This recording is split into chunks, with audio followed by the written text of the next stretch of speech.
An ESPN analyst has finally seen sense when it comes to Caitlin Clark. She originally dished out disrespect, hoping that Caitlin's numbers would fall.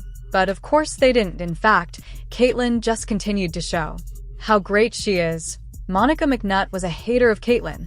She not long ago said she picks Angel Reese for Rookie of the Year. And her reasoning, you'll never guess it, because Chicago Sky was above Indiana Fevers in the standings. I'm not even kidding. I didn't just make that up. Watch this.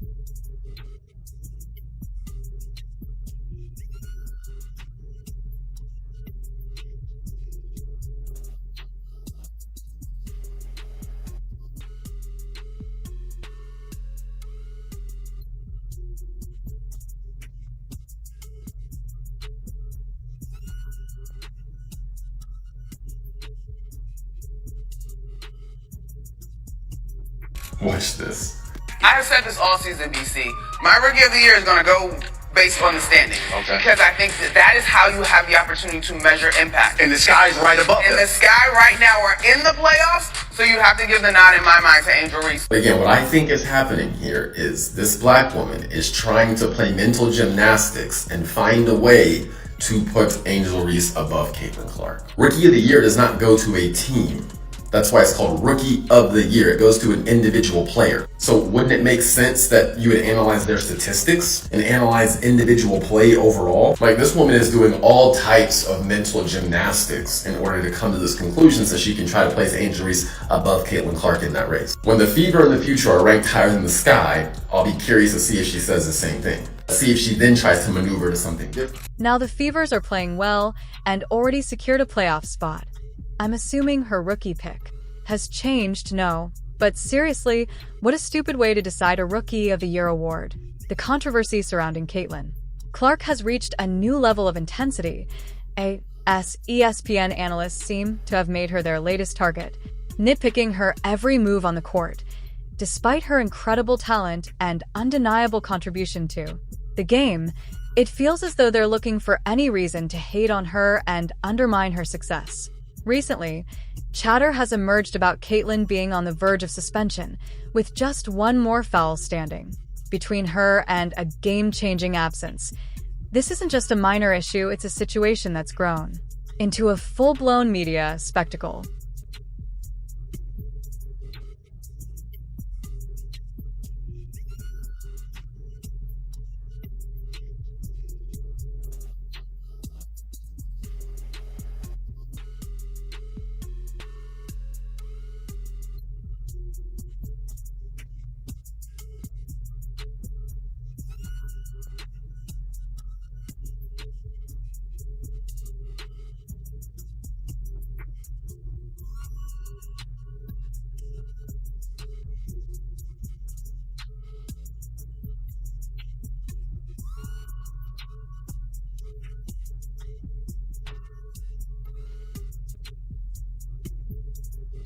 People have a schizophrenic relationship with winners. When you're an underdog, they feel impelled to root for you. But if you're up too long, you better grab a helmet. And Caitlin Clark has now become up for too long, because now haters jumping out the woodworks. Now everybody's like, wait a second, why are you offering her $5 million to play in the league? Why is she getting a 96-page story in magazine issues? Why is she getting all this attention? There's been Candace Parkers, there's been Skylar Diggins, there's been Maya Moore, there's been Lisa Leslie's. Why just now all the attention for Caitlin Clark? Reason I hate it is because people are starting to paint a bullseye on her back. Yeah. And she ain't got nothing to do with the paint or the brush. Molly Karam, in particular, hasn't held back in her criticism of Caitlin Clark, one of the more prominent voices. On ESPN, Karam has been vocal in saying that Caitlin isn't living up to the hype and that she doesn't perform in high-pressure situations. In her opinion, Caitlin's supposed failure to show up in big games is a sign that she's not as great as everyone wants to believe. But Molly didn't stop. That's exactly what I'm saying, because I think it makes a mockery of the women's game. If the focus on, now we just have to have people because of marketing and their attention, and they're not as talented, and we're not putting the best team out there. However, Caitlin Clark wasn't about to let those comments slide. In true Clark fashion, she responded in the best way possible by delivering dominant performances to shut down any rumors about her. It was the kind of performances That silenced her critics, including Molly. Caitlin put on a clinic, displaying everything from her incredible court vision to her lethal shooting eye and her latest game. She broke the record for the most points scored by a rookie ever. She showed everyone watching that she's more than capable of stepping up when the stakes are high. It was a masterful way of proving her doubters wrong, reminding everyone that she doesn't just talk a big game, she backs it up when it matters most. Despite the unnecessary heat from ESPN and figures like Molly Karam, Caitlin remains firmly in the conversation for Rookie of the Year, and it's not an easy race, with her main competitor being none other than Angel Reese. Reese, who has had her own share of standout performances, is considered a favorite by many analysts. Even legendary figures like Sheryl Swoopes have thrown their support behind Reese, with Swoopes openly stating her preference. For me, if Rookie of the Year was picked today, I give it to Angel. There's still stuff about her game that I'm like, I wish she would have stayed another year. And that is just from an offensive standpoint of working on her post game, working on her post moves. I do think that'll come with time. To me, the stuff that Angel brings is, one, she gonna play hard, period. No matter who they're playing. And Kenyon, you can speak to this. Rebounding is about effort, and I want it more than you, and I'm just gonna go get it. That is the best part of Angel's game right now. I think she's averaging a double-double. That's impressive. That's impressive for anybody, let alone a rookie, to come in and do that. The comparison between Caitlin Clark and Angel Reese has been one of the hottest topics all season. Analysts have been divided, with some leaning toward Reese's more physical, aggressive style of play and others favoring Caitlin's finesse, basketball IQ, and shooting prowess. It's easy to see why both players are in the spotlight. Each brings something unique to the game. However, Caitlin's journey has been one of overcoming obstacles, and that resilience is part of what makes her so compelling to watch, while Reese may have the edge. In terms of backing from prominent figures, Caitlin's determination to silence her critics and prove people wrong has led her to incredible feats. She's a player who thrives on adversity, and that makes her a force to be reckoned with in this race. What's more, Caitlin isn't just meeting expectations. She's blowing them out of the water. Game after game, she's setting new records, whether it's in scoring, assists, or three-pointers. From an outside perspective, it's almost impossible to deny the magnitude of her accomplishments. Whether she's dropping a 40-point game or dishing out double-digit assists, Caitlin is playing at a level that's rarely seen from a rookie. Analysts, like the ones on ESPN, can say what they want, but the numbers don't lie. Caitlin is having one of the most impressive rookie campaigns in recent memory, even with all the external pressures and the fouls stacking up against her. She's remained laser-focused on one thing: winning.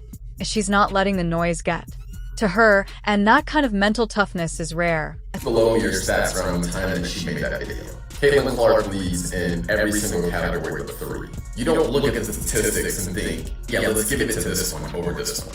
But you could argue that, statistics don't tell everything. True. Watch both of their games. Caitlin Clark has a far better game than Angel Reese does. It's much more complete, much more well-rounded, and some people will say, well, Caitlin turns the ball over a lot. Yes, that is a fair argument. And she does make some questionable passes. I mean, she's not perfect, obviously. But I think a lot of those turnovers are due to her teammates not expecting those type of passes. They're not used to a player who passes the ball like that. You can see plenty of times her teammate, the ball's hitting them dead in the hands, and them dropping it and going out of bounds, or going right through their hands and going out of bounds, or bouncing off their hands and going to another person. So yeah, the turnovers don't account for people not catching the ball when she made a perfectly good pass. This level of attention isn't something many players experience, especially not someone in their rookie season. Yet, here's Caitlin, already dealing with what can only be described as a heightened level of criticism. What's especially frustrating is the narrative being spun around her. Instead of celebrating her many accomplishments, it seems the focus has shifted toward her shortcomings, many of which are being magnified and sensationalized by the media. The fact that she's one foul away from suspension adds fuel to the fire. Suddenly, the conversation isn't just about her talent, it's about her discipline, her composure, and whether she can handle the pressure. But the real question that lingers is, why the double standard? Why is Caitlin being held to a different, almost impossible standard? Caitlin, who's been nothing short of a standout player, has unfortunately found herself in a position where fouls seem to follow her around. It's not just any fouls. Either these are questionable ones that have ESPN analysts and fans alike buzzing. These calls have led many to question the level of protection she's receiving from referees. It's almost as if the officials are quick to blow the whistle when it comes to Caitlin, while other players seem to get a pass for similar infractions. The inconsistency is maddening, especially for someone like Caitlin, who plays with such intensity and passion. Harshness of the calls against her has become a major talking point. Time and again, we see Caitlin penalized for actions that would be overlooked if it were another player. It's no secret that referees have a tough job, but the lack of fair play in Caitlin's case has become a growing concern. Fans, analysts, and even some of her teammates have started to question whether she's being targeted, whether consciously or unconsciously. When you have a player of Caitlin's caliber, someone who plays with an edge and isn't afraid to show emotion, it can sometimes work against them in the eyes of referees. But does that justify the calls?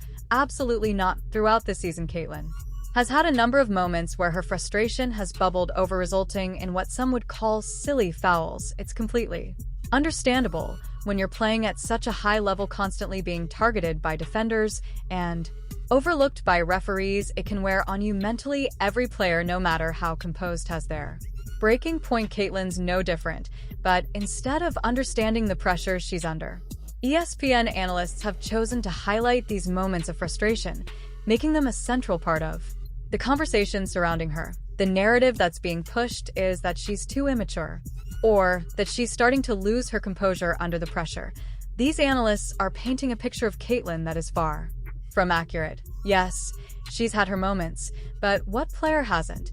It's as if they're just waiting for her to crack, to prove that she can't handle the spotlight.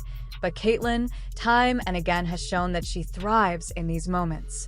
They've taken these moments of frustration, completely understandable for someone under her level of pressure, and turned them into a narrative that Caitlin can't handle the heat.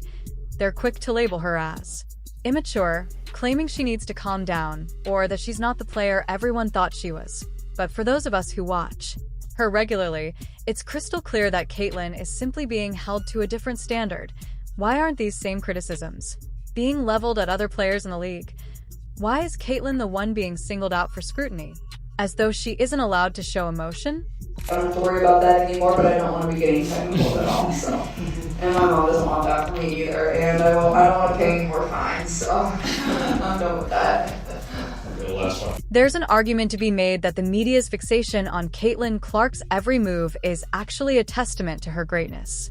They wouldn't be talking about her this much if she weren't making waves, if she weren't playing at an MVP level. The sheer amount of attention she receives, whether positive or negative, shows just how much of an impact she's having on the game. The fact that ESPN analysts seem so intent on finding flaws in her game is, in a strange way, a backhanded compliment. It's as if they recognize that her ceiling is so high that even the smallest slip-ups are magnified. Caitlin's not perfect, no player is, but her resilience in the face of such intense scrutiny is something to admire. She's constantly under the microscope, yet she continues to perform at an elite level, showing that she's built to withstand the pressure. Even when Molly Kareem tried to tear her down with her sharp criticisms, Caitlin responded in the best possible way.